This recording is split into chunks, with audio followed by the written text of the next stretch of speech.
ভাবি, ভাবি ভাইয়া কোথায়? আসলে ভাইয়া তো বাসায় নাই। আচ্ছা ঠিক আছে ভাবি, তাহলে আমি আসি। হ্যাঁ না না, তুমি চলে যাচ্ছ কেন? সমস্যা নাই তো, ভেতরে আসো। না ভাবি, ভাইয়াকে একটু দরকার ছিল। আপনি ভাইয়াকে বললেন যে আমি আসছিলাম।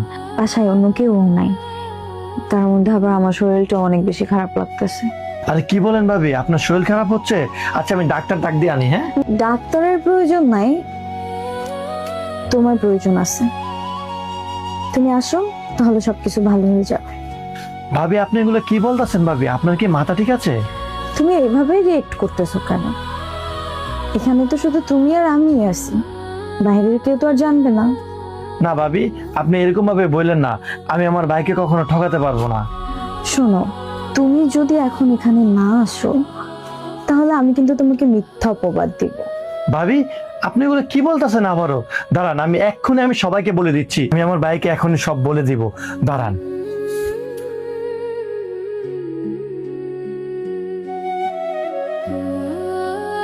ভাইয়া, তুমি এখানে? তুমি এখানে দাঁড়া দাঁড়া সবকিছু শুনছো তাই না? ভাবি আমাকে কি বলেছে? হ্যাঁ, আমি এখানে দাঁড়িয়ে সব শুনছি। আসলে তোর ভাবি তোকে সন্দেহ করে, আর এই ভুলটা ভাঙানোর জন্যই এই নাটকটা সাজিয়েছে তোর ভাবি। আসলে আমার বিশ্বাস ছিল আমার ছোট ভাই কখনোই কাজ করতে পারে না, তারপরও কেমন জানি মনে হলো, যেহেতু আমার বউ তোকে বিশ্বাস করছে না, এই জন্য এই ঘটনার মধ্যে আমি রাজি হলাম। ভাবি, আপনি আমাকে সন্দেহ করতেন, যাকে আমি আমার মায়ের মতো ভাবতাম? না, আসলে তুমি প্রতিদিন আসছে তো, এই জন্য আমার একটু তোমাকে সন্দেহ লাগতো, তাই তোমার ভাইয়ের সাথে বুঝেই আমি এরকমটা করছি। তুমি আসলে কিছু মনে করো না ভাই।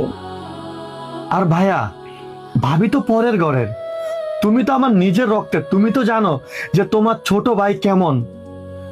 আর ভাবি, আমার বাবা মার পর আমি আমার ভাইকে বাবার মতো দেখি। আর ভাইয়ের বউ আপনি ভাবি, আপনাকে আমি নিজের মায়ের মতো দেখি।